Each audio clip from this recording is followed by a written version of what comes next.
Good afternoon, virtual students. Wanted to come see you guys this afternoon. Going to talk to you a little bit about our math. We're going to be continuing to work with geometry, and what we're going to be talking about are nets and surface area. Now, nets and surface area are actually very real-world math. If you've ever had a box anywhere in your lifetime, whether you bought a box of cereal, a box of Pop-Tarts, had a box of Kleenex tissue, any of these things, these are three-dimensional objects, right?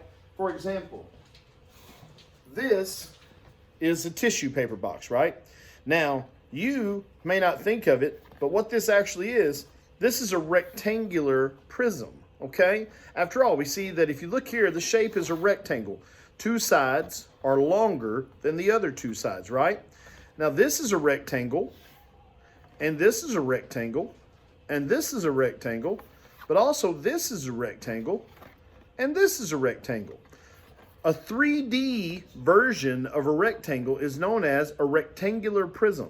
Now, Kleenex makes this box this way on purpose. After all, at the factory, this box can be made the same way every time. However, when the box is made first by the machines in the factory, it doesn't actually come out of the machine as a box. No. Instead, it actually comes out of the machine as a completely flat piece of cardboard, as you can see here, right? Now, that, of course, doesn't even come out that way. If I can do a good job of separating the seam here, maybe a little bit. There we go. Finally got it to tear right. When it comes out of the machine, it actually comes out as a completely flat piece just like this. Now, surface area involves you finding the area, the length and width of each of these rectangles, okay? And then knowing that so that you can make the right size piece of cardboard so that when it's folded, it makes a box just like you would pick up and buy at your local stores, right? So this is what surface area map is. Surface area involves taking a 2D shape, a rectangular piece of cardboard, and doing the calculation so that you can turn it into a 3D shape, a rectangular prism, okay? Now, not only are we going to deal with rectangular prisms, but we also will deal with cubes, and cubes are far easier. Presley, will you bring me one of the cube boxes of Kleenex? While I'm teaching the lesson today, my daughter's in the back of the classroom. She's bringing up a cube. After all, you see this? We said this is a rectangular prism because the sides are rectangles. Thank you very much.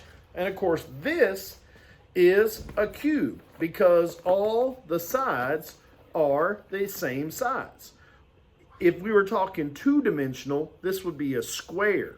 But we're not talking two-dimensional, we're talking three-dimensional. So what we actually have here is a cube, okay? So we have rectangular prisms, okay, and cubes. I'm going to show you how to figure both out.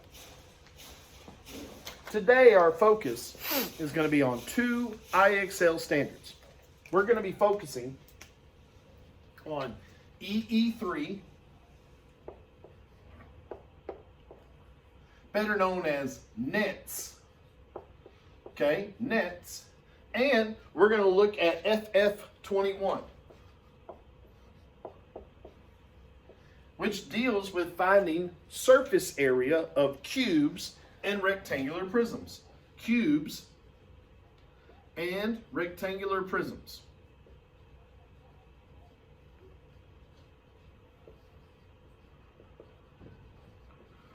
Now, since we'll be working with IXL, I thought the best way to get problems to help you guys out with examples would be to use IXL. So I'm here at the smartboard. Let's take a look at a few. First, we're going to look at EE3. We're going to look at nets.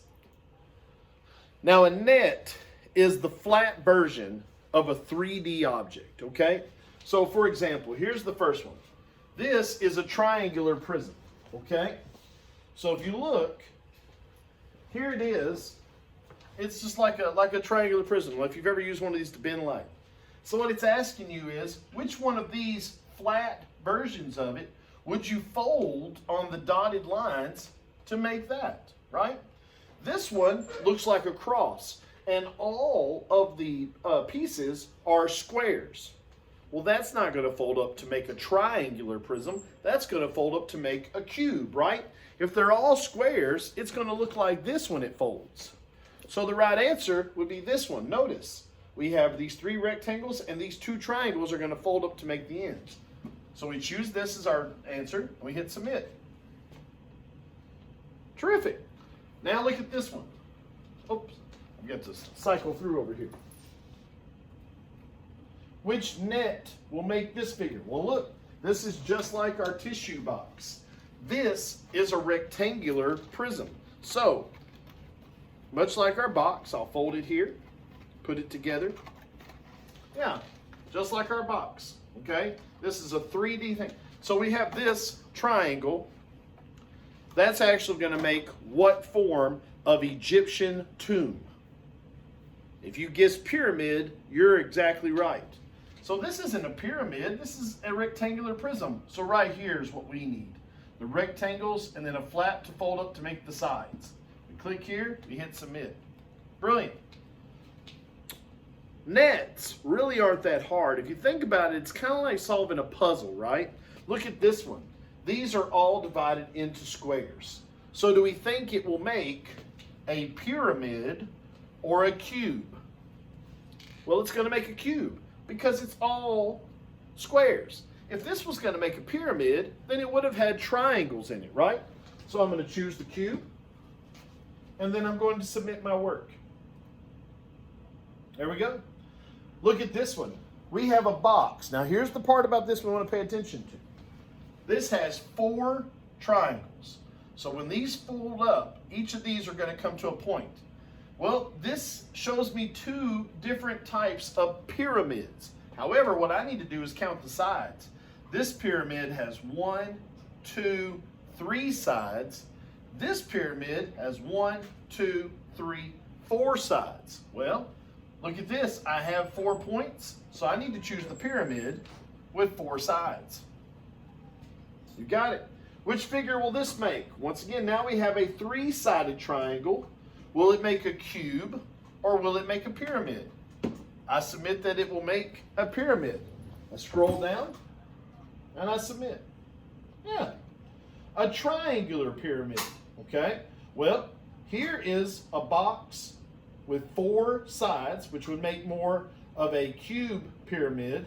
Here is one that would actually make the rectangular pyramid right there, what we call that triangular prism, right? So I'm going to click there and submit. Let's do 2 more. All we have here are squares. 1, 2, 3, 4, 5, 6. 6 squares. When this is folded along the dotted lines, will it make the triangular prism or the cube? It'll make the cube. Remember, cubes and rectangular prisms, they have 6 sides, right? Check this out. It has a top and a bottom, a right and a left, a front and a back. Cubes and rectangular prisms have 6 sides, okay? So once again, here's the rectangular prism. It has a top and a bottom, a right and a left, a front and a back. Yeah. So when you find surface area, when you work with these, remember they have 6 sides. This has 6 squares, therefore it's a cube. Let's do 2 more just to make sure we're okay. Here is a rectangular prism. We're given the choice of a pyramid because it's in the shape of a triangle. And then of course we're given this one, which has rectangles and a square flap on each end to close up the box. I believe most of you will see that is correct. And then finally we have a triangular prism, right? And look, this one has 4 points, square in the middle. It's going to fold up to make a pyramid. This one has 3 rectangles, right, left, bottom, and then the 2 triangles to solve up the ends. We're going to choose this. Now, oh, this is a great one. Look, this is actually a hexagon. Remember, a hexagon has 6 sides. 1, 2, 3, 4, 5, 6. Well, here we have 6 sections and a hexagon to fold up on each end. This surely wouldn't be a pyramid. So we click on the hexagon and we submit. Yeah.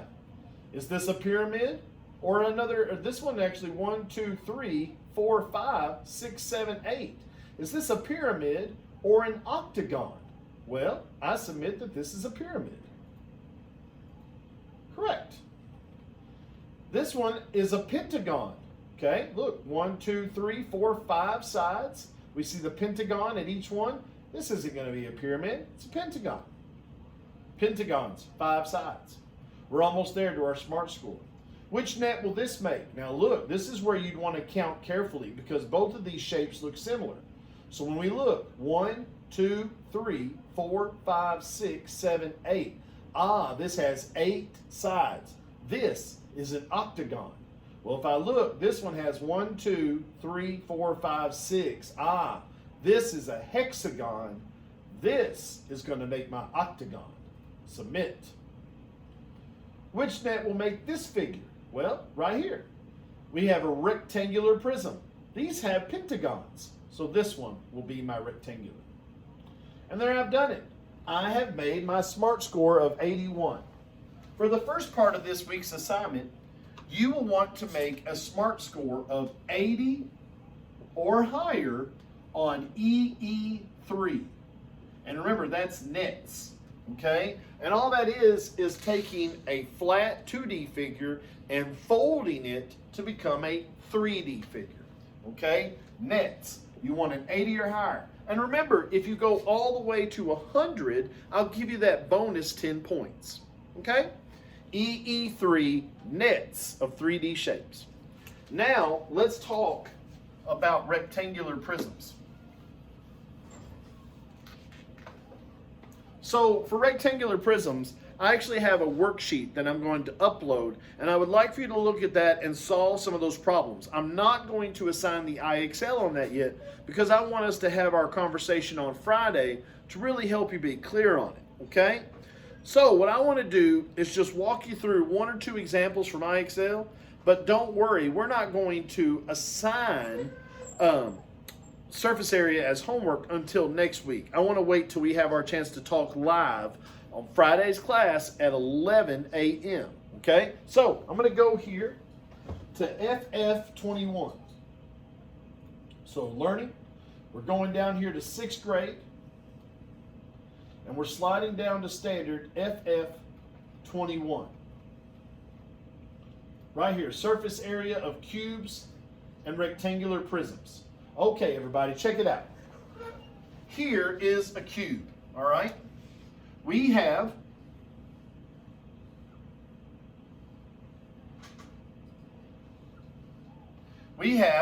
a side of 5 inches.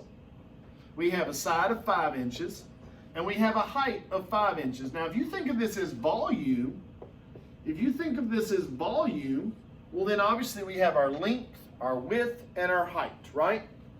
However, with surface area, we're not actually getting the volume. Volume would be easy. 5 times 5 is 25. 25 times 5 is 125. This would have a volume of 125 cubic inches. But what we're actually going to do is we're going to find the surface area. How much material, how much cardboard do we need to make this box, okay? And to do that, we're going to have a checklist. We're going to create the top and the bottom, the front and the back, the right and the left. Now, typically, we'll use a checklist like this to help us find all measurements and get our thoughts together. Now, what makes a cube easy is all the sides are the same. So instead of having to take 6 measurements, we can actually take 1 and multiply it by 6 because a cube has 6 sides. So we're going to do this. Length times width. Well, for this cube, that just means 5 times 5. What is 5 times 5? 25, that's right. So we have our 25 inches. Now what this means is, this side is 25, This side is 25. This side is 25. But it's also the sides that we don't see, right? This back side over here, 25. This back side over here, 25. And the bottom of this is 25. So in other words, the top is 25. The bottom is 25. The front is 25. The back is 25. The right is 25. And the left is 25. You could add these 6 25s up, or you could simply say 25 times 6. 6 times 5 is 30. 6 times 2 is 12, plus 3 makes 15. This has a surface area of 150 square inches. I typed that in. 150. Enter. There we go. Let's do another cube. Okay? Let's do another cube. And that's good because one popped right up for us. This cube, and I'm going to draw it a little different so I can help you see the sides. I'll shade in the bottom so you can see like the floor. This cube is 3 millimeters by 3 millimeters by 3 millimeters. Okay, here we go. All we need is length times width. So length is 3 millimeters and the width is 3 millimeters. All right, 3 times 3 makes 9. Perfect. And how many sides does a cube have? 6. 9 times 6 is 54. Okay, so this has an area of 54 square millimeters. Ta-da! Check out this cube. These are pretty similar. This has a length of 2 feet, a width of 2 feet,